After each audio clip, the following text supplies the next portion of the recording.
Yeah, right. I would say there's a few thousand that are right behind me, trying to like fill up the ring of that inner circle of the Capitol. Mitchell, if you want to go ahead and pan right behind me, I'll step out of the way. But you can see that there are just thousands here, a very large crowd. And honestly, officials, they're expecting these lawns to fill up as folks come in and march in.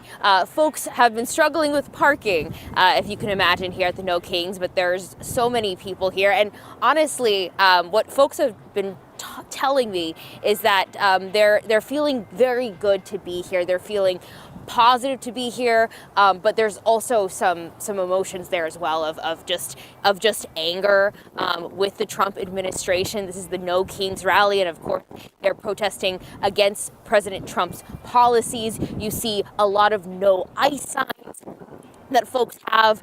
You see a lot of signs saying that immigrants are welcomed here. And so as this crowd starts filling up, we're also going to see more street closures. Many of them have already started. And in terms of security, we are seeing plenty of officers, a few hundred officers just within eyesight. Those are the folks that are in that yellow jacket. Those yellow jackets, we're seeing sheriffs, we're seeing St. Paul police, we're seeing a number of law enforcement folks from Ramsey County here at the state capitol. Again, the marches, it's going to be a little bit until they come here, but you can see that the stage is behind me. Press is starting to set up on those risers, and the lucky ones are already had to get here a few hours early to be able to get that view of the stage. But you can see that if you want to pan again behind me, Mitchell, just so you can see exactly what the crowd's dealing with, we have some monitors. See the stage once the speeches, once the performances start. It'll be a little difficult the farther you get back, but for those that are coming early and going straight to the Capitol, they'll have some pretty good spots again. So we'll check back in with those crews, hopefully, with Raya and those crews that are following those folks that are coming from all around St. Paul at those 3 locations. Yeah, Sammy, thank you so much for that update. Speaking of those crews, let's check in with a reporter, Kent Erdahl, who is currently at St. Paul College. That's one of the locations that people have gathered at and are ready to march to the state capitol at about 2 o'clock. Kent, what are you seeing out there? Yeah, thousands and thousands of people have been here listening to music and speakers, and I think Dave Porter can show here. We're on top of a parking garage above the parking lot here at St. Paul. You can see this crowd of thousands is starting to move out of here and make their way down across the interstate. We're about 1.5 miles from the state capitol here, and there are still people just beginning to file down the sidewalks across the bridge here and get there. And if you take a look just behind here, there's still hundreds of people who have just found parking, apparently just trying to get here. A lot of people, they were going to be starting this march, we were told, at about noon from this location. Again, it's one of 3 locations that are going to the state capitol, but they're just beginning to get mobilized, and the speakers haven't even said anything formal about March yet. It's just, I think a lot of people are anxious to get down to the Capitol. Speaking of those who are marching today, I ran into Peter up here who had just parked. And Peter, you've got a cane. It looks like you're doing your best to be out here, but you said you're going to be marching, and I want to find out, why is it that you want to be out here today? Well, hey, I'm here because I worked 35 years in an iron foundry, Smith Foundry, actually, and I wore out my body. I had an artificial hip, artificial ankle. I've earned my benefits, and the MAGA regime is threatening both Social Security and Medicare. So I'm here in solidarity with everyone else who's marching today. It's a cold day. It's not going to be an easy walk from here, about 1.5 miles. But you wanted to do this, and are you feeling up for it? Well, it's a cold day, and I'm not going to get overheated. I'll be limping along. I'll make the march despite my artificial joints. I'm happy to be here. All right, Peter, many people here are motivated by many different things for being out at this march today. We'll be hearing from obviously many people today and what motivated them to come out. One thing that we've heard from a lot of speakers that's really, and we've seen a lot of the same signs that we saw during the ICE operation here in the Twin Cities, and it did seem to be something that many people here had recognized, others that had stood up and done different things during the ICE operation. So I'm sure that'll be a theme today. We've seen several signs about the war, several other things. Obviously, these protests began even a year before this. Before many of these things, with the war in Iran, and ICE really came into our backyard. So it'll be interesting to see. We're going to be following and seeing how big these crowds get, of course. But for now, I'll send it back to you, Raya. Yeah, Kent, thank you. Certainly a lot of different topics on the table today. People fired up for a number of reasons, as you mentioned. We'll check back in with you soon. Thank you for being out there for us, Kent. We do want to now bring in Amy Frederickson. Like I said, formerly known to a lot of folks as Amy Koch, a Republican strategist, was the first woman to ever serve as majority leader in the Minnesota Senate. Amy, thanks for making time for us. I understand you are currently at your cabin at the moment, so we appreciate you being here. I'm up north. Thank you. You bet. I think we're having the same weather. A little bit cold, but a little warming cold up. out there. We just heard from a Minnesotan who said, he wants to be out there. He's motivated because he feels threatened by some of the policies that we've seen from the Trump administration. I just first want to get your response and reaction to the scale of this protest, seeing that we're expecting, up to perhaps 100,000 people coming out here today.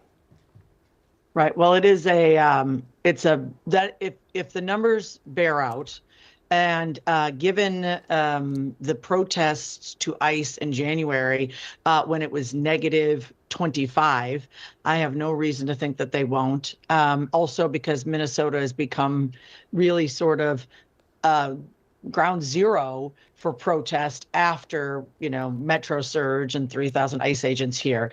And we've also got, a lot of big names that are coming. And again, that's not a surprise. That's because Minnesota became a real example. So, I think that the interview you just had with a gentleman with artificial joints that's willing to come out and make the march despite all of that because of what he feels,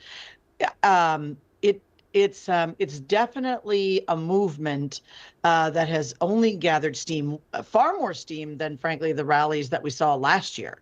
There seems to be growing momentum for this, and that's something that, whatever political stripe you are, whatever side of the aisle that you're on, it should not be ignored, because things like this are largely organic.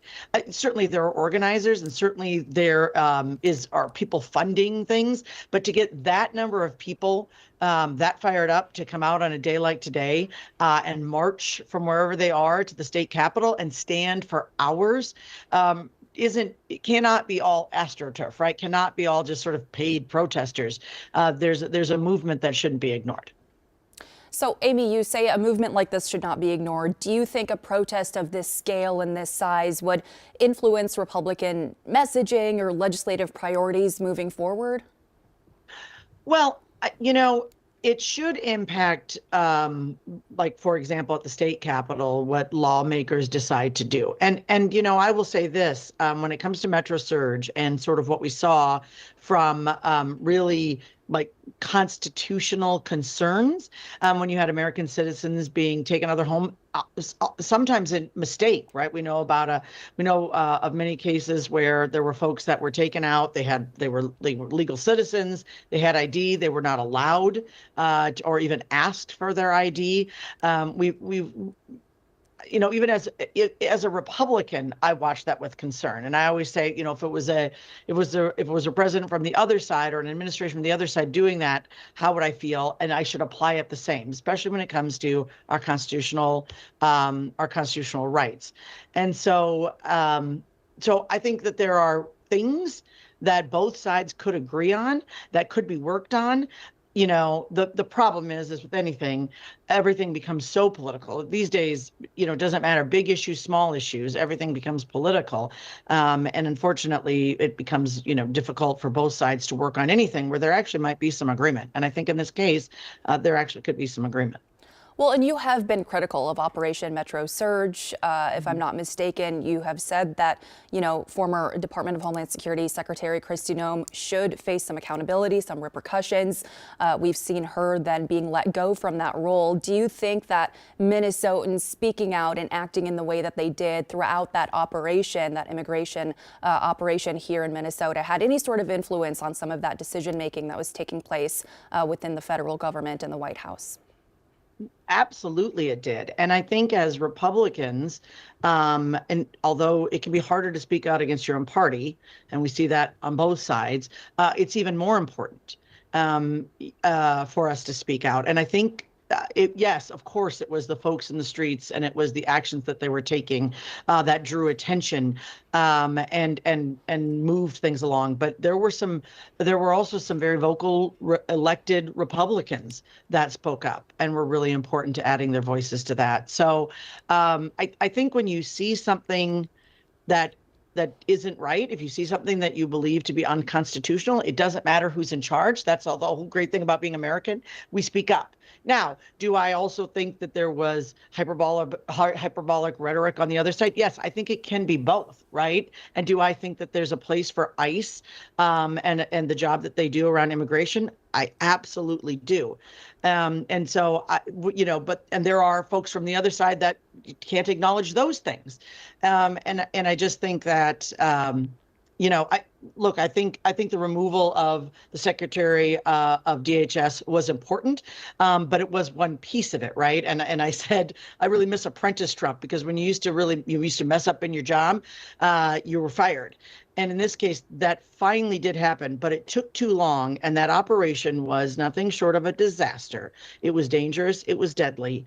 And it was a disaster. And so the right thing finally happened. And I would just, there again, I have to give some credit to this administration for recognizing that and making that decision. Well, speaking of President Trump, he has previously called these demonstrations a joke. He said the people in attendance do not represent our country. What do you make of that assessment? Well, of course, both sides, right, want to kind of ignore when there's some sort of large movement. I think back to the Tea Party, right? And Democrats were very dismissive of the Tea Party, which was, especially in the first few years, very organic protests to what was going on in the government, and taxed enough already was what T stood for. I think it is unwise to be completely dismissive. I also think that when you look at the rallies from last year around No Kings to this year, you're seeing a growing energy, and there's a momentum there. And so again, something to be recognized, something to be acknowledged. It is as a person who has organized political events before, it's really hard to get a couple thousand people out to do something on a Saturday, much less tens of thousands. And so I never think it's helpful to downplay. I think that this is America. We all believe in our absolute fundamental right to protest. And I think that, you don't have to calibrate all your decisions on protest, right? You have to be a leader, and you have to make decisions that are important for all Americans or all Minnesotans. But I think that at this moment, and especially as we go into the interim election cycle, this kind of energy, should it be sustained, is going to bode well for the party not in power, which are the Democrats. All right, a lot more to discuss there with the midterms coming up later this year, of course, too. Amy, thank you for your time. We're going to be checking in with you continuously throughout the next few hours to get some more insight. We so appreciate you being on standby for us. Yep. Thanks, Rat. Really appreciate you. You bet. All right, let's go ahead and get back out to our crews on the ground, checking back in. All right, Joe McCoy at the state capitol. Tons of people already out there, Joe. You've said there are people who've been showing up for a few hours at this point. So set the scene for us. What are you seeing and experiencing out on the Capitol grounds? Yeah, Raya, already thousands of people here at the Capitol. I spoke with some women who were here as early as 8 a.m. this morning to get a front row seat to this No Kings rally. This is, obviously a huge sea of people here already, and we still have just under a couple of hours until the official No Kings rally begins. But this being the flagship rally, there are going to be some big names here. We know Bruce Springsteen is going to perform. Jane Fonda will be here. We know Senator Bernie Sanders will be here, and that is including a laundry list of local elected officials, including Governor Walz, Ilhan Omar, etc. So the crowd is very riled up. I was just talking with people. Of course, there's a laundry list of concerns that they have right now, which is why they're out here today. Immigration enforcement, top of mind for people, given the killings of Renee Good and Alex Preddy. The war in Iran is also a big concern. I talked with two veterans here who say that they are disgusted by the war in Iran and the millions of dollars that are being spent on that. People are also concerned about the economy that is, attached to the war in Iran with the increasing gas prices. So a lot of concerns on people's minds, but I do not believe the colder temperatures are keeping anyone away from being out here today. I was quite frankly very shocked by how many people were here when we arrived this morning around 10 a.m. As I said, people here hours before that. So these crowds are only continuing to grow as we still have about an hour and 45 minutes until the official protest kicks off. Raya. Thank you for that reporting, Joe. We'll check back in with you soon as well. Thanks for being out there for us. Like we've said, Minneapolis is the epicenter, if you will, of these massive protests happening not only in the state, but across the country today. Organizers have said there are more than 3,000 of these so-called No Kings rallies being planned across the country, dozens of smaller ones happening across Minnesota as well. The state capitol is sort of the epicenter, the main flagship rally. So a lot of folks were expecting up to perhaps 100,000 people is what we've heard from organizers showing up today. This is the view right now from Sky 11. We'll leave you with this view for now, and we'll check back in with you in just a bit.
Good afternoon to you. Thanks for joining us as we stream live on KARE 11 Plus. I'm Mariah Katane. Within the next hour and a half or so, the flagship No Kings rally is set to begin at the Minnesota State Capitol. Organizers tell us they expect as many as 100,000 people to show up today. And protesters are already gathering at 3 different spots in St. Paul: Harriet Island Regional Park, St. Paul College, and Western Sculpture Park. From there, each group is expected to march to the Capitol for that main rally beginning at 2 o'clock this afternoon. We do want to give you a live look at I-94 at Western Avenue heading into St. Paul. These are some of the marches that are taking place as people begin to make their way to the state capitol. Already some big crowds we're seeing at these different gathering spots, so we want to check in with our crews on the ground, beginning with Audrey Russo. Looks like you've got some protesters around you, Audrey. What have you been hearing from them, and what are you seeing on the ground? Yeah, I began at the Harriet Island Park gathering spot. This was a rally where there were speakers, there was music. Now we are on the move. The group started moving probably within the last 15 minutes or so. A really large group, easily a couple hundred people out here, and you can see they're all marching. They've got signs, they're playing music. I spoke to a couple of the groups here. I spoke to a family who, this is their first protest ever, and they said that this was the moment that they wanted to come out. They had seen No Kings rallies in the past, and then after everything that happened in January and February, they decided that this was the time that they wanted to come out and teach their young kids about protesting and standing up in general. I spoke to some other folks who say that they wanted to come out just to make their voices heard. You know, during the program, the live program that we heard, obviously they made mention of Alex Preddy and Renee Good. They made mention of different marginalized groups and wanting to stand up for their rights. A lot of anger at the Trump administration, especially spelled out on some of these signs. We're trying to be careful about some of the signs that we show. Obviously, we've seen some language. Obviously, a lot of emotions and tensions are high, but yeah, this is a group that's walking 1.5 miles to the Capitol for the main program that's going to start at 2 p.m. It's going to take us a little while to get here. The group is moving kind of slow, but yeah, easily a couple hundred people out here from Harriet Island Park now moving towards the Capitol grounds. Back to you. And Audrey, we've heard from some of the organizers of this rally and these protests saying, of course, yes, this is a protest against what we're seeing from this current administration, but they're also billing it as somewhat of a celebration of community for going through and enduring some of what we saw during Operation Metro Surge. Are you picking up on that sentiment as well? Yeah, you know, definitely it is a protest. And like I said, there's anger at the Trump administration, but we heard some of the speakers saying that there were problems that existed before that, and there's going to be problems that exist in the future. And that really the main goal of what's happening today is to show unity and to show that this is a group of people that wants to stand up for everybody and wants to celebrate that unity, both in the state of Minnesota and nationwide. All right, Audrey, thank you. We'll check back in with you soon. We do now want to check in with former Republican state senator and Minnesota's first female Senate Majority Leader, Amy Frederickson, joining us now. Amy, thanks again for making time for us. I do want to read part of the statement that we received yesterday from Minnesota GOP's chair, Alex Plekish. He says, quote, "The No Kings protest is pure political theater, a distraction from a failed DFL record. When you have nothing to show, you turn to fear, slogans, and spectacle." Do you agree that some of this is perhaps, a spectacle, as he says? Well, I'm not going to pretend to be shocked that in politics there is political theater. That is probably half of what politics are. And so sure, right? That could be any organized protest, because someone has to organize it, plan it, and have speakers, and there goes in organization and money and time and effort from paid groups for that. However, what I think is unwise for either political party, when you see something of this size and some of this sort of natural, organic people showing up, to dismiss it, particularly going into an election season.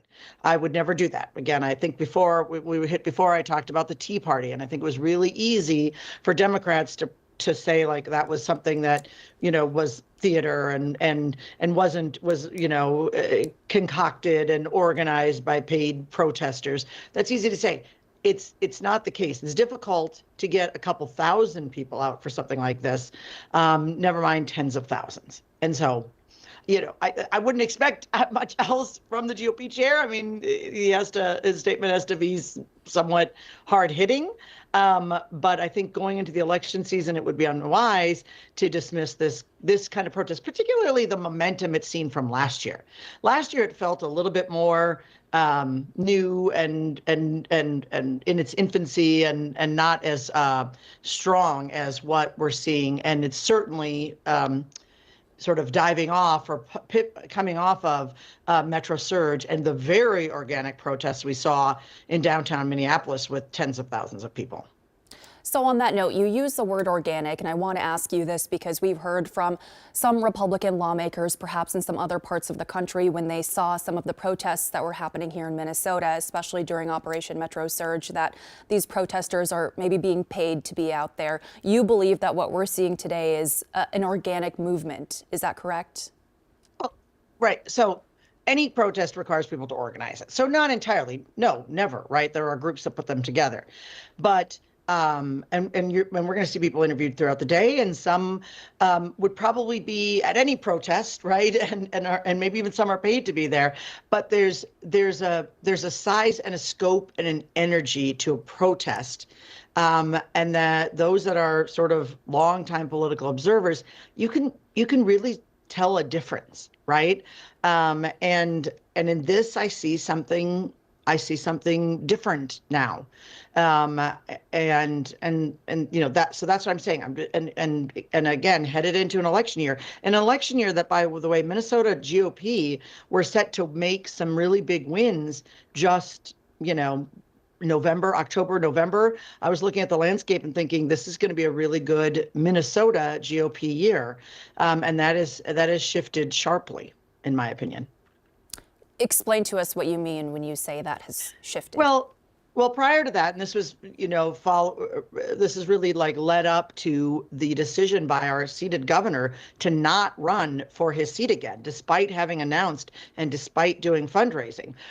When you were talking about sort of the allegations, the fraud that was happening, the abuse, the waste in state government, the potentially billions of dollars, and seemingly ongoing with no good response, in my opinion, from the administration in particular, the Democrat administration, but sort of, and it's hard to speak against your own party, but even from all Democrats across the state, unwilling to speak up and say this is a tremendous waste of taxpayer dollars.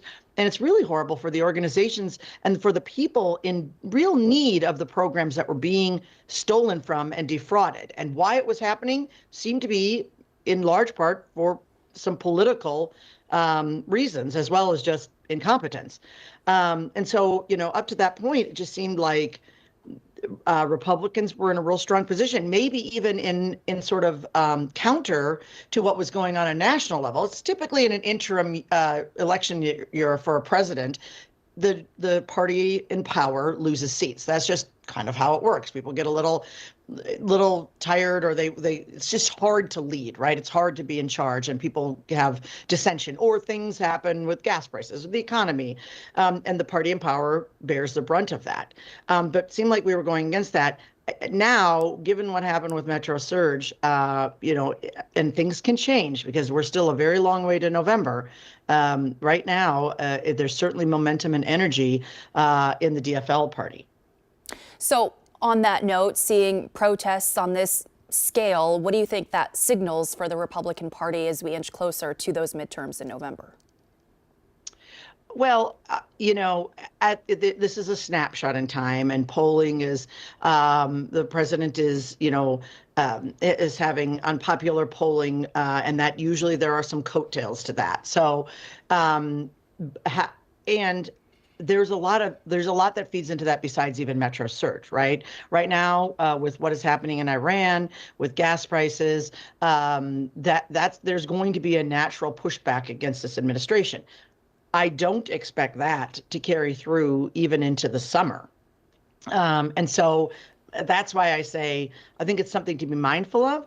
I think it's something to be aware of, and I think that there has to be a way to kind of for the GOP to find their messaging footing again, and do some things to potentially turn the ship for the election. And there's certainly time for that. But I think externally, I can understand having statements that are sort of like, well, that are what they are. But I think internally there should be discussions about what this means and how to have counter messaging for the GOP, because this is a very strong natural movement with tens of thousands of people from around the country. But we saw very much Minnesota people in the streets in January. And on incredibly cold weather, they came out, and that provides an energy and a political base energy to the DFL party. All right, Amy, some valuable insight there. Once again, thank you very much. We'll continue to check back in with you. Appreciate it. Thank you. All right, and speaking of that cold weather, it's a little chilly out there today as well. Let's check in with our Joe McCoy at the state capitol. That cold weather does not seem as though it prevented many folks from coming out. There is already a massive crowd that has formed behind you, Joe. Yeah, cold weather hasn't stopped people at all, Raya. Thankfully, the sun is trying to peek through here. Maybe that would warm things up.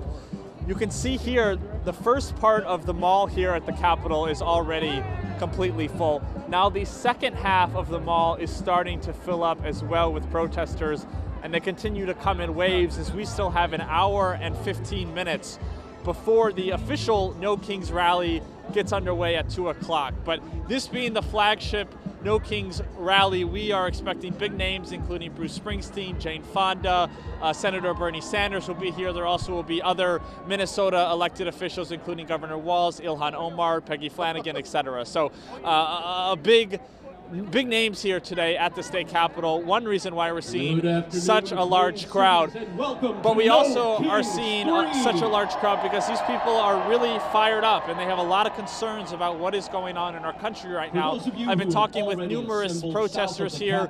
A lot of people are concerned about the war in Iran. I spoke with 2 veterans who said that they are disgusted by the war.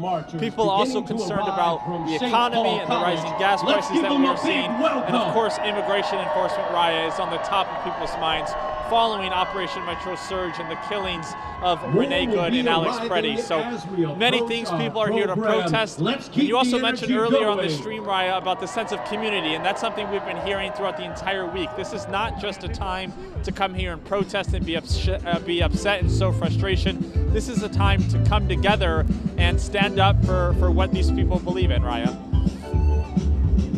I want to ask you, when we were just listening to you describing to us what you're witnessing out there and what you've heard from protesters, someone started speaking on a speaker.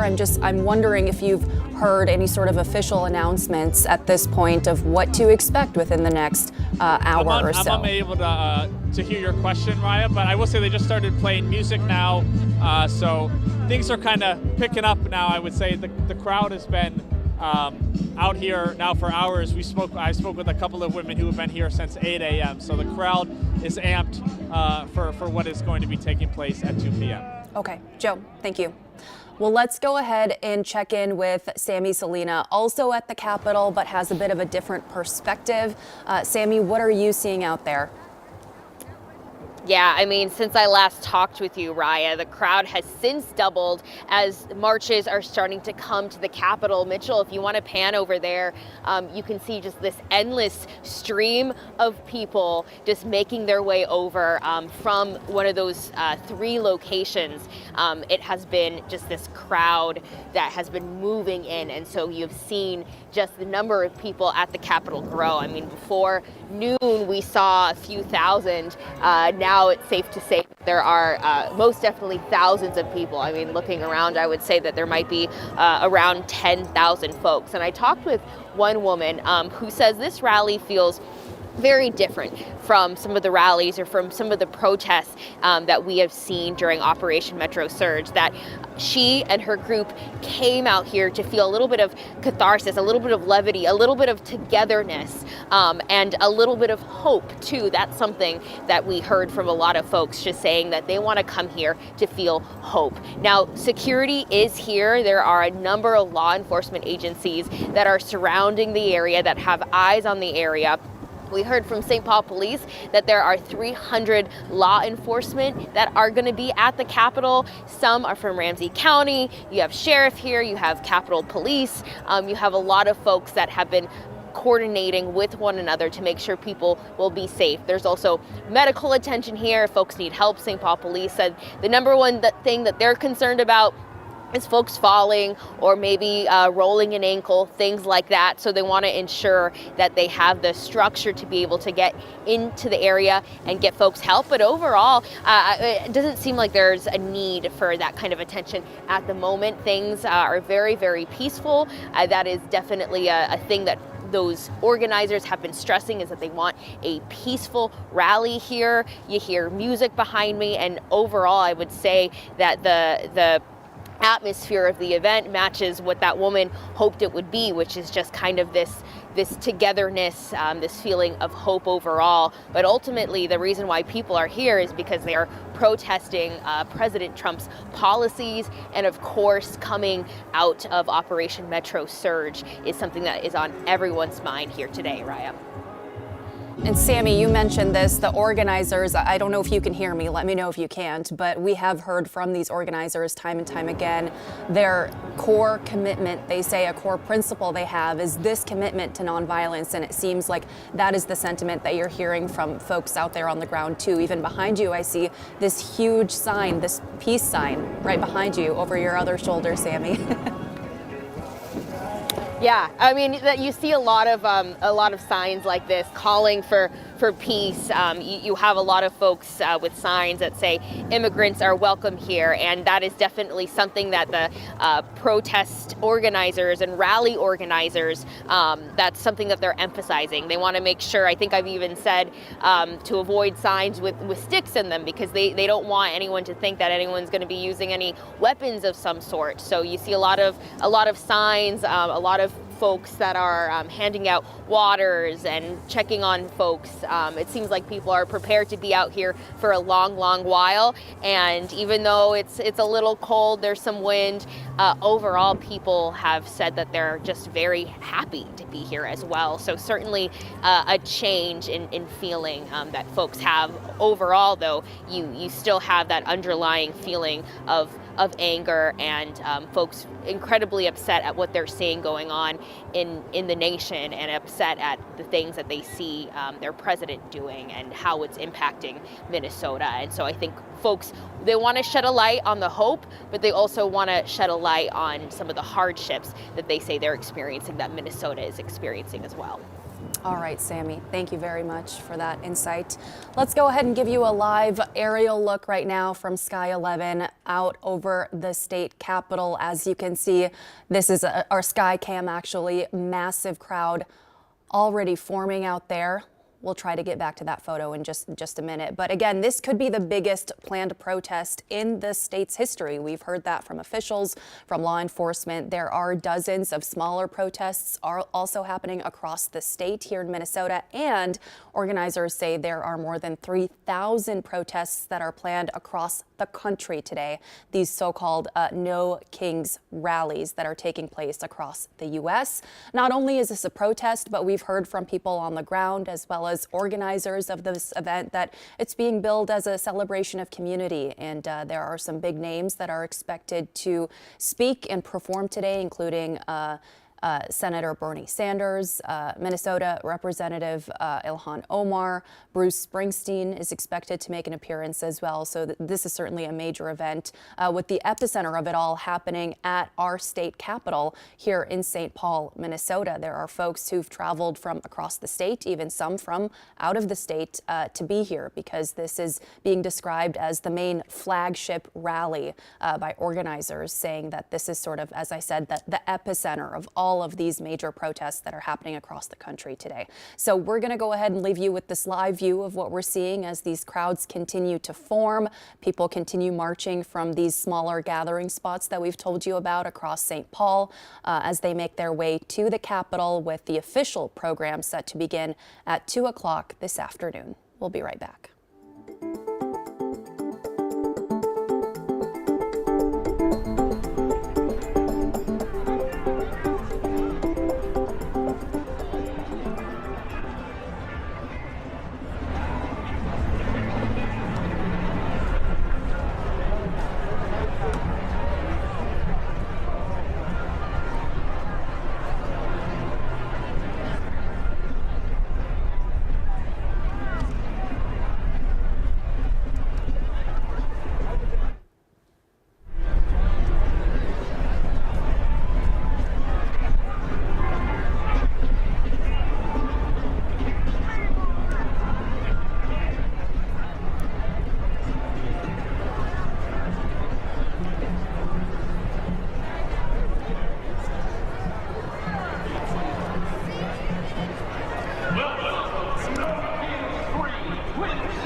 about healing, joy, regenerating to continue to fight the work, and getting marching orders as we move ahead.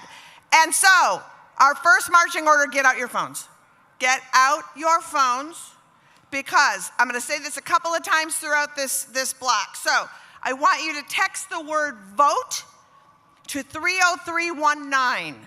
What that will do is you're going to get plugged into the Election Protection Network, which is so crucial, and they'll call on you to monitor polling places, report voter suppression, and show up when it matters most, because democracy doesn't defend itself, but together we will. So, are you ready for some fun and for some inspiration? Let's get to it. First up, the dynamic chamber ensemble from the incredible Twin Cities Gay Men's Chorus, directed by Gerald Gurris, is Borealis. They're going to set our day with a song about struggle, resilience, and victory. The story of Minnesota, not over the last few months, but over the last year, and the story of who we are. Please welcome Borealis.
And you can do better than that. Borealis, everybody! Good afternoon, everybody. If you're just now joining us, thanks for being here as we stream live on KARE 11 Plus. I'm Raya Katane, and within the next hour, the flagship No Kings rally is set to start at the Minnesota State Capitol. That's where we are taking a live picture right now. Organizers are telling us they expect as many as 100,000 people to show up today, and we just heard from the Borealis Ensemble with the Twin Cities Gay Men's Chorus. Now, protesters are gathering at 3 different spots in St. Paul. That includes Harriet Island Regional Park, St. Paul College, and Western Sculpture Park. And from there, each group will be marching to the state capitol for that main rally that begins at 2 o'clock this afternoon. We do want to take you live to give you a live picture of what we're seeing as this crowd does begin to form at the Capitol. In fact, people have started showing up since quite early this morning from what we've heard from our crews on the ground. At around 8 o'clock or so, even people had already shown up. Traffic is set to be a headache if you're in that area. There are multiple roads and streets that are closed for the day, some just partially for the day, but we do have all of that information up on KARE11.com. This is expected to be a huge protest. It could be the biggest planned protest in the state's history. Organizers telling us there could be tens of thousands of people who show up, all the way up to perhaps 100,000 people. That is what they are expecting.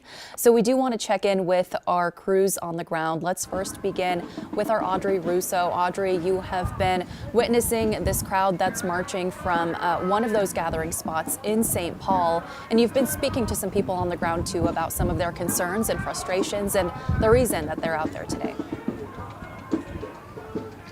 Yeah, I was with the Harriet Island Park group. You can see now they are making their way to the Capitol. They are crossing the bridge in pretty large numbers. We're right by the Intercontinental Hotel here in St. Paul by Wabasha Street.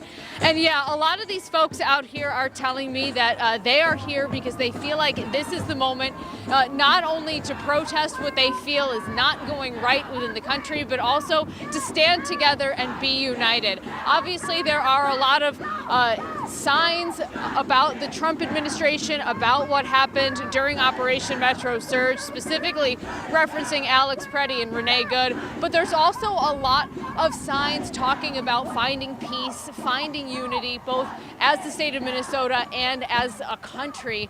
And we've also heard some folks talk about democracy. I overheard in my ear one of the other rallies, they were talking about getting people out to the ballot box. I spoke to a teacher who said she wanted to come out to this protest today to show her students the importance of making your voice heard, not only at demonstrations like this, but hopefully inspiring them to vote and to continue to go to the ballot box in the future. But yeah, you can see obviously a large crowd of people from Harriet Island, easily a couple hundred. And you can actually see where they have the street blocked off too. They've got some plow trucks here kind of on either side of the street to channel folks through as they're coming over the bridge as they make their way to the Capitol. Raya? All right, Audrey, thank you. And as we've mentioned, that is just one of the meeting points for this big rally that's happening today. Audrey was starting at Harriet Island, and we now want to check in with our Kent Erdahl, who was also witnessing what was going on as people gathered at St. Paul College. And they're on the move now, Kent. They are on the move, Raya, and we haven't moved all that far because there's been so many thousands of people. I'm just across the interstate on Marion Street right now from where we were about an hour ago, where those people were just starting to assemble and make their way across. So we're easily still about a mile from the Capitol, and if you can see behind me here, there's another march that's merging with this crowd that are then making their way over to the Capitol. So that's part of the reason why there's such a bottleneck. But everyone's in a good mood here. It's been a pretty joyful time. That's one of the things that really struck me throughout this crowd that I've spoken to and seen so many families, a lot of parents bringing their kids out for this today. And frankly, from those that I spoke to, there's a real reason why. And that's because, as many Minnesotans know, during the ICE operation in the Twin Cities especially, but really around the state, schools and kids were really impacted. There was disruptions to learning. There was all kinds of things where families were trying to get meals to other families and things like that. And so a lot of parents that I spoke to said they wanted their kids to come out here because they wanted to have a joyful coming together around something even related in any way to this. So it was an interesting talk about when we talk about such a large protest. Many here that I spoke to said they're coming here really as a celebration and hopefulness. So it's interesting for why they're gathering. Of course, many different people, many different reasons for coming out. And an hour ago, when I spoke to that gentleman who's lifelong working in a steel foundry and said he is struggling with Medicare and some of the other issues that are impacting his life, and also why he wants to come out. So for these hundreds of thousands of people that might, or tens of thousands of people, maybe up to 100,000 people coming out here today, it's going to be interesting because everyone's got their own reasons for coming out. But again, there's still thousands coming over the bridge at Marion, over the interstate here, and there are still many more to come. St. Paul College would be over my shoulder from here, and I can still see people coming from that parking lot. So nowhere near getting in place at the Capitol grounds yet. Again, there's still some time before this all begins, but it is going to be packed. I can say that much. We'll send it back to you. Yeah, Kent, thank you. And for those who may be unfamiliar with that area, St. Paul College is a little more than a half a mile away from the Capitol. So the fact that it is taking folks this long to get there is quite something. It speaks to the scale of how many people are really out there on the ground. Kent, thank you. We appreciate that. Yep. We're going to go ahead and check in with our other crews on the ground as well. We do have our Sammy Salina, who's been at the state capitol for quite a while. And Sammy, before we came to you at the top of this hour, we heard from a couple of speakers. We heard from Liz Winstead, who's a comedian and radio personality. And then we actually heard a musical performance from the Borealis Ensemble with the Twin Cities Gay Men's Chorus. And so, yes, this is a protest, but it does seem as though there is this sense of celebration out there as well. Yeah, Raya, that's what we heard from one woman who decided to march to the Capitol. And she said that this almost feels just a little bit more levity than we've been seeing. What we heard from protesters is that the past couple months when we've gone to rallies or when we've gone to protests, there was almost this feeling of dread, folks just focusing on the fact that there was a lot going on there in their community, a lot that they were upset about. But here they said it feels good to be together. Listen to what she has to say. You know, we're still dealing with things in Minnesota, and I think it's important to acknowledge that while, you know, we're not denying that, we're just here to kind of draw attention to the positive aspects of what we want to build as a society together and have, you know, more justice and accountability and really respect for human rights. And I think a lot of the protests, too, we're adhering to the rule of law, we're being peaceful, we're showing the society we want here that welcomes all people, and that is a good place for everybody to live. Yeah, and overall what we've seen is that folks have been very, very peaceful. That is something that we have heard from organizers say time and time again, that is the focus of this event. And so far, that is what we've seen. Folks have just said that it feels good to be around other Minnesotans that share a lot of the same feelings as them. Yes, there's anger. Yes, folks are upset with what the Trump administration is doing. But right now, it feels good to be in Minnesota. Folks point to this as an example of Minnesotans showing up time and time again for their community members. That woman that we spoke with was actually someone who, over Metro Surge, there was a lot of folks that were going out and trying to protect their neighbors, make sure that neighbors had resources for them. And that is something that woman was doing. That's something that a lot of these folks were doing, just overall trying to protect their neighbors during Operation Metro Surge. And we continue to see a lot of those people want to come and support and make sure that their voices are being heard. In terms of security, we see a lot of security. St. Paul Police said that there are hundreds of folks that are here keeping their eyes on the crowd from a number of organizations. There are street closures to ensure that people are safe, and overall they didn't get much into the details or too into the details, but they said that there are a lot of folks that are just here making sure that people are safe. There's medics here as well, and overall just keeping an eye on things. But right now, things are very, very peaceful, Raya. All right, Sammy, thank you so much for giving us a sense of what you're seeing out there and witnessing. We sure appreciate it. Again, just to remind some folks, this is being billed as the main flagship protest of all of these other protests that are also happening all across the country today. There are more than 3,000 of them scheduled in different parts of the U.S. There are also dozens of smaller protests happening in the state as well. So not only are we seeing people at the state capitol gathering from across the state, but also perhaps there is that potential of people coming in from out of the state as well, because again, this is being described as that main flagship rally by organizers. All right, we do want to check back in with a Republican strategist and former Minnesota State Senator Amy Frederickson. Amy was also the first woman to serve as majority leader in the Minnesota Senate. And for those who weren't able to listen to some of the conversations we've already had today, Amy, I just want to first start by getting your response and reaction to the scale of this protest that we're seeing here at the Capitol in Minnesota today. Sure. Well, it's impossible to ignore the size of this event. That there is an energy and a momentum even over rallies that we've seen, the No Kings rallies we saw last year, or in other locations.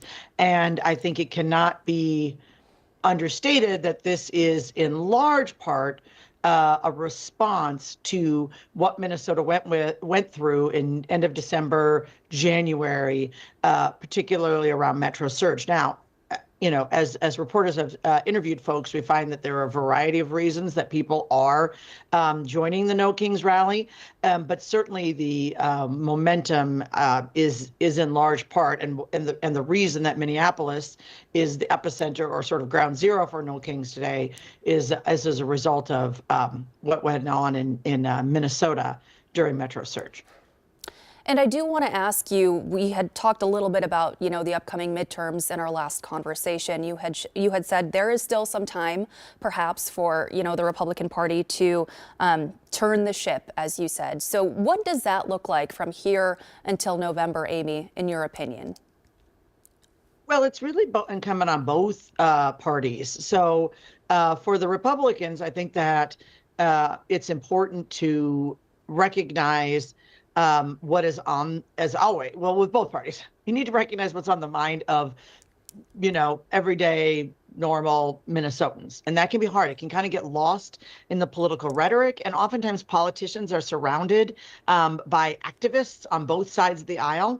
And it can be, it's kind of the squeaky wheel theory where they sort of get caught in a bubble of, well, this is what everybody cares about, and that's not necessarily what all of Minnesota electorate cares about. And so Republicans have to be mindful of that, but not just when it comes to the conversation around Metro Surge, but the conversation around the economy. This is typically an off election year from the presidential race.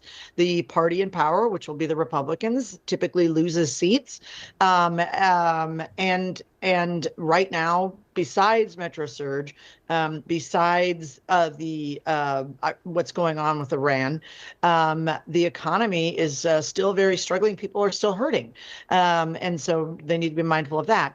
For Democrats, they need to not overestimate what the public in general, not activists, but the public in general is thinking about the situation. I think there is momentum and energy because I think that Minnesotans in general, Republicans and Democrats, did not like what they saw in the way of constitutional issues, businesses shut down, 3,000 ICE agents on Minnesota streets across the state, by the way, not just Minneapolis and St. Paul, Wilmer, Austin, across the state. But not making that into something that people don't support. And I'll use an example. After the death of George Floyd, there was a sort of this surge around in protest around what we saw, what we witnessed on camera with law enforcement. But that evolved then into really violence. In the streets of Minneapolis, lighting a police station on fire, and then really a movement that went to defund the police, which was absolutely not where most Minnesotans were, but it gained energy as a result of that, and then it sort of, it caused like it sort of drew in everyday Democrat politicians that had to sort of respond to a really vocal portion of their base. And so, that can happen as well. And that's something for the DFL party to be mindful of as we move into the election. Well, let me ask you this, because we have seen some divisions within the Republican Party based on what we saw with Operation Metro Surge. Some folks supporting that, some speaking out against it. Do you see those divisions diminishing between now and the midterms in order to, show a bit more of a united front? Or what do you foresee happening on that, in that sense? Sure.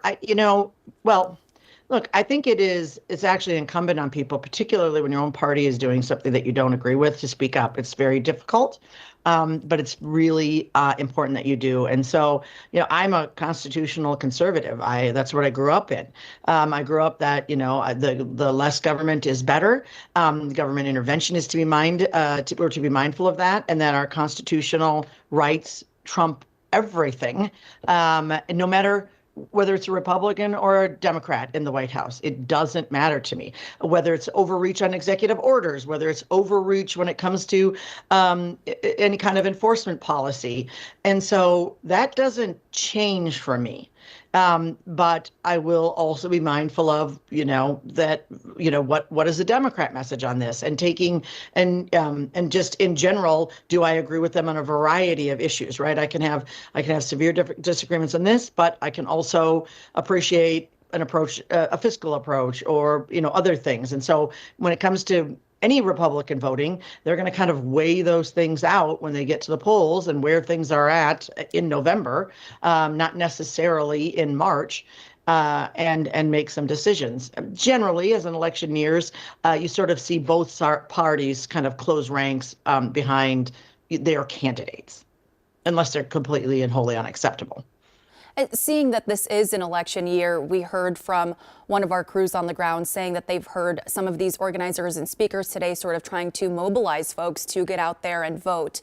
So I am wondering, with these sort of events and demonstrations, do you think they can serve as a way for maybe, as a constructive outlet for Democratic participation? Or do you think that they perhaps could deepen some of the political divides that we do see across the country right now? Well, any protest generally serves as some sort of, like, I'm not going to be shocked that there's politics in our politics. So of course there is that. But, and also what is being said, the rhetoric being used can be problematic. And there were leaders during Metro Surge on Democrat side that made statements, hyperbolic statements, that also contributed, and not at all not trying to both sides this or take any blame from the administration and their disastrous handling of Metro Surge, but that definitely contributed to sort of the high stakes, dangerous atmosphere surrounding Metro Surge, and so it's that's what also I think is going to be important. What are these speeches going to be about, right? Are they going to be something that, going back to just sort of like the everyday Minnesota electorate can go, yeah, I tend to agree with that, or are they going to go too far, sort of take an issue where regular Minnesotans or regular Americans are concerned with and actually agree with, and then take it beyond that to something where Americans go, oh, well, I was with you, and then now you just went too far. I'm not with you anymore. So that remains to be seen with the speakers. That is to be seen of what we're going to hear today. Again, things are expected to kick off at 2 o'clock this afternoon. We did receive this week a statement from Minnesota GOP Chair Alex Plekish regarding this demonstration and rally that's taking place. In part, he says, quote, "The No Kings protest is pure political theater, a distraction from a failed DFL record. When you have nothing to show, you turn to fear, slogans, and spectacle." And we've also heard from the president prior to this demonstration. He said in the past about these No Kings rallies, he's called them a joke, said the people in attendance are just not representative of the United States. So in your opinion, Amy, do you think Minnesota Republicans agree with that assessment? I think they have a variety of opinions, right? I can't speak for everyone. What I will say is, of course, there's political theater involved, and of course, there are political organizing here, and people need to recognize that, right? Nothing this large with speakers and a stage and spots to rally comes together of its own. So of course that is true, but I do feel like. As a person who has organized large political groups, I know how hard it is to get a few thousand people together, never mind 10,000, 20,000, tens of thousands. And knowing sort of the difference between what people might kind of astroturf protest and legitimate, actually like grassroots organic protest is a little bit more art than science. And in this case, in my opinion, this is more organic. Now, where it goes from here, I'll be watching and seeing, does this stay within the realm where I think that regular Minnesotans could go, yeah, I have real concerns about that, and I am agreed, or does it get taken, beyond that and to a further extreme that they don't? And that'll be interesting. I'm very glad to hear that people are staying safe. I'm really glad to hear that there's lots of security out there. Anytime you get a very, very, very large crowd like this, no matter the political party, it can be a more volatile and difficult and dangerous situation. So I really would wish for all the protesters, all law enforcement on hand, to be safe out there, to be calm and peaceful, and really pray that it does. Certainly, I think that's something that everybody can agree on. Amy, thank you again for your insights and perspective. We'll check back in with you in just a little bit. Thanks for being here with us today. Thank you. And we do want to get out and show you, just give you a live look of what we are seeing out at the Capitol right now. Musical performances. This is not the first that we've seen, but there are some performances scheduled for the rest of the day as well. Some big names. Bruce Springsteen is expected to be out there. This could be one of the biggest, if not the biggest, planned protest in the state's history. Organizers are expecting tens of thousands of people to make it out there. They say it could reach 100,000 people gathering at the state capitol today, beginning at 2 o'clock officially is what we've been told. There are also dozens of smaller protests that are happening all across the state as well as the rest of the country. Actually, about 3,000 or so protests are scheduled across the United States today. And some of the people, they've been talking to our crews on the ground, these protesters, they say they have many different concerns and frustrations and reasons for being out there, ranging from, of course, Operation Metro Surge and some of the actions that we saw from ICE agents happening here in Minneapolis and the Twin Cities over their span of the couple of months and the few weeks that really they were out there with one of the biggest operation of immigration enforcement in the country. Also, the war in Iran is a big one that we've heard from folks out there who feel as though that should not be happening. And then, of course, they've also expressed some concerns about things like Social Security benefits and Medicare. And so quite a range of topics and concerns and reasons for people being out there. But again, yes, this is a protest. It's being billed as a rally, but it's also being described as a celebration of community. And that's where some of these musical performances that we've seen have come in as well. We're expecting some big names to be out there today. Senator Bernie Sanders, Representative Ilhan Omar from Minnesota. As I mentioned, Bruce Springsteen, Jane Fonda is expected to be there. And because of the massive scale of this event, law enforcement is certainly on standby. We talked to St. Paul Police this week. They say this could be the biggest protest they've ever worked. Some other agencies are out there as well. But again, a commitment to nonviolence is a core principle from what we hear from the organizers of this event. They say they are committed to peaceful protests and nonviolence, and that law enforcement, from what they've told us, are really mainly there to assist if there are any sort of medical emergencies or any sort of help that's needed in that way. So we do want to leave you for a little bit with this aerial view over the Capitol as massive crowds begin and continue to form out there. Again, an official program is set to kick off at 2 o'clock this afternoon, and we will be right back. absolutely scared to death about losing his power and will do everything he can to hold on to it without regard to legality, morality, humanity, nothing. We will face greater challenges down the road. For everything you've done, thank you. And now expect to be asked to do more. I know you will answer the call. Thank you.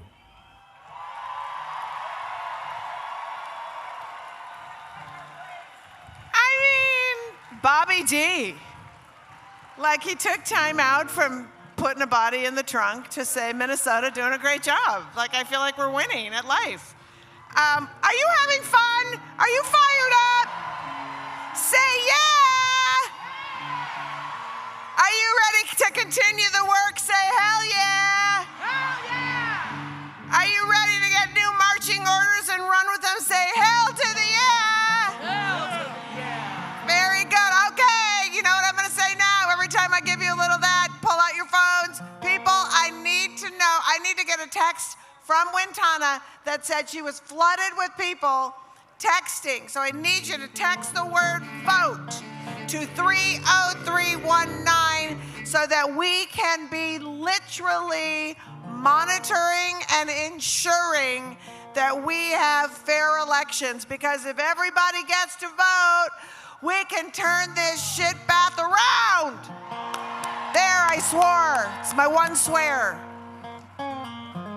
And now, oh my God, one of my favorite performers with the greatest story of anybody. So, a few years back, when Pete Seeger was told that Larry Long was often referred to as the Pete Seeger of Minnesota, Pete Seeger kind of laughed and said, you know, I'd be proud to be known as the Larry Long of New York. So please welcome, with special guests, Jacqueline Oltan, Joe Savage, and Thomasita Petrus, the Minnesota treasure, also known as Larry Long. Larry, take it. Minnesota! Repeat after me, Minnesota! Minnesota! My home! My home! Minnesota! Minnesota! My home! My home! I've never been more proud than now to be a Minnesotan.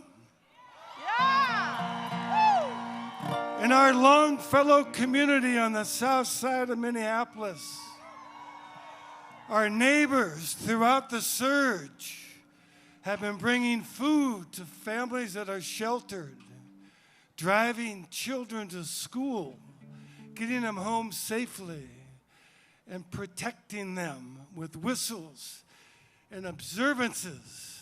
Minnesota. Yeah. Our forefathers and foremothers fought to defeat fascism, and now it's up to us.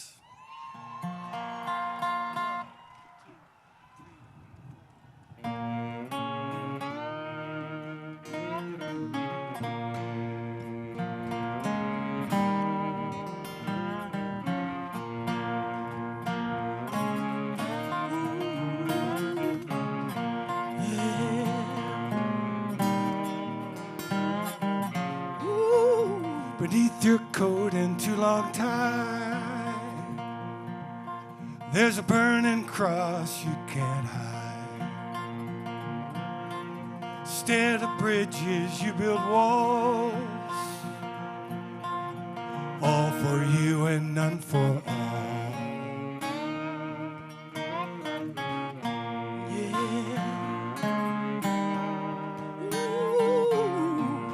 It's white sheets in the White House, everybody's singing shout. White sheets in the White House, time to drive them white sheets out.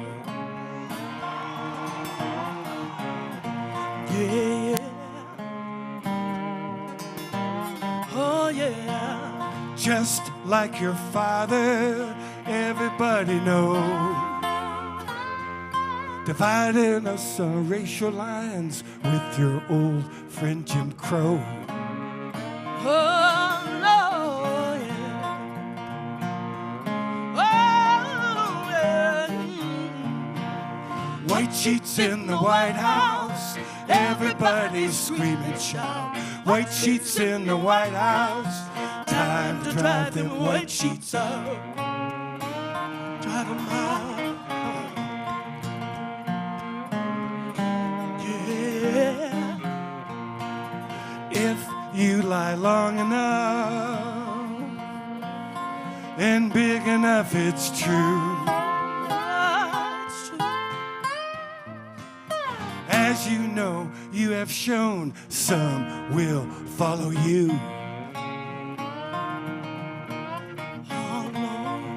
Now you've got them terrorized,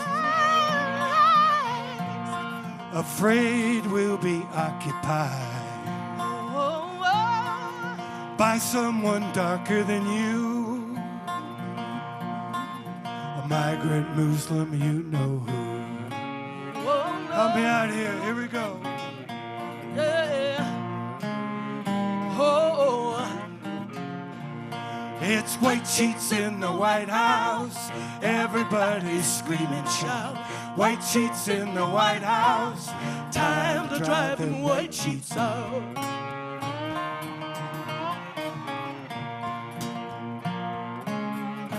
Oh, drive them out. Tell me, where were your soldiers down in Charlottesville when those neo-Nazis marched and that brave woman? Good afternoon, everybody. Thanks for joining us as we stream live on KARE 11 Plus. I'm Raya Katene. The Flagship No Kings Rally is set to start at the Minnesota State Capitol within the next half an hour, though, as you can see, some musical performances have already been underway, and many protesters have now been in place for hours. Organizers are telling us they expect as many as 100,000 people to show up today. So let's give you a view of what we are looking at as people do begin and continue to gather at the state capitol. Let's go ahead and take that Earth Cam view if we can. We do want to give you a heads up. We have seen massive crowds, and of course traffic is expected to be quite congested in St. Paul today. Several roads are shut down for the entire day, though some are just closed for portions of the day. So if you want the details on that, we do have an article up on KARE11.com. And take a look at this, folks. That lawn at the state capitol already filling up with so many people, hundreds to thousands of people. We just heard from singer and songwriter Larry Long singing up there on stage. We've also heard a performance today from the Twin Cities Gay Men's Chorus. Liz Winstead is a comedian and radio personality who's been leading some of the speakers on stage. This could be one of, if not the biggest planned protests in the state's history. Again, organizers telling us they expect perhaps up to 100,000 people, and there are dozens of smaller protests in other parts of the state as well. So we do want to check in with our crews on the ground who've been out there for hours now. Let's start with our Sammy Salina, who's currently at the Capitol. Sammy, just give us an idea of where you are now and what you're seeing. Yeah, Raya, we are here at the Capitol. You can see that the crowd behind me is very big. I mean, it has just grown immensely since we were here this morning when the inner circle just had a couple thousand people. Now there are tens of thousands of folks here listening to musical performances and speakers. Some folks are still marching in from the different locations. You still have, I mean, hundreds and hundreds of people coming in by the minute now. So folks here have told me that it's different right now compared to the protests, compared to the rallies that we may have seen weeks ago, months ago. There's this level of, some people have even phrased it as joy being here, despite the fact that you still see signs that say no ICE, that say no Kings. They're just asking folks to just overall be joyful. People have said that with the neighbors that are here, they feel kind of this catharsis, knowing that there are people that feel the same way as they do, that feel tired, but also feel hopeful. Now, in terms of security, we see a lot of folks here. We see a lot of police. We saw a lot of St. Paul police We see sheriffs, we see Capitol Police as well. There are about 300 personnel, many of them working overtime, that are here, just making sure that folks are safe, making sure that there's also medics that are available in case anyone gets injured. But overall, people have been very, very peaceful, and that is something from the organizers that we see oftentimes, that we hear about, that organizers want to make sure that people are being safe overall, and that they are saying that people just need to be peaceful, need to be calm during this. But what we're seeing is just a lot of folks overall being happy. There is this level of anger that people have told us with the Trump administration. Overall, just asking for there to be a change, and that Minneapolis is a good place for the world to look at and see that change needs to happen. Many people have been talking about what they call ICE occupation here in Minneapolis and St. Paul. They talk about Operation Metro Surge and the fact that so many people had to come together to support their neighbors, and they say this is yet another example of people in St. Paul, in Minneapolis, showing up, being together. And overall, this has been a relatively safe event, a relatively peaceful event. Back to you. Sammy, if you're able to hear me, just a quick question for you. Because this is being billed as the main flagship rally, we know that there are some other smaller ones happening across the state too, but with that, we've heard there may be some people who are coming in from outside of perhaps the Twin Cities Metro, even outside of the state. Have you heard from or seen anyone who's told you that they did travel a little bit from a ways away to be here? Yeah.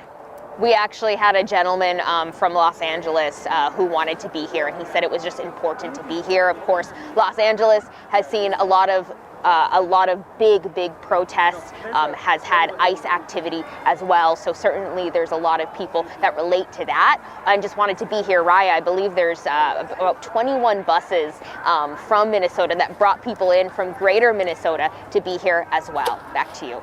Wow. And with law enforcement, I know you mentioned a big priority for them is keeping people safe as well as responding to medical emergencies too. Are there any tents or stations set up to help folks if something does arise? Yeah, we have definitely seen warming tents, medical stations. There's food trucks here as well in case people need to eat. We have seen people passing out water as well. But as the temperature gets a little bit nicer, I think people are just more focused on the music now and on the speakers. A very, very, very large crowd behind me that has just multiplied by the minute. And now there's, I would say, it looks like there's 100,000 people here, Raya. I'm not sure, but there's at least tens of thousands of folks here. Wow, yeah, and as you mentioned, a full day ahead of performances and speakers scheduled as well. Sammy, thank you so much for that perspective. Let's check in with our Kent Erdl as well. As we mentioned before, there were these 3 main gathering spots around St. Paul for people to meet at earlier in the day and then make their way on to the Capitol for that main program that starts at 2 o'clock. And one of those is St. Paul College, and that's where Kent was just a little while ago. And now people have started making their way, or at least looks like they have made their way to the Capitol now, Kent. Yeah, we did just make our way. We came from this direction down here, and you can see how many people are packed all the way back here.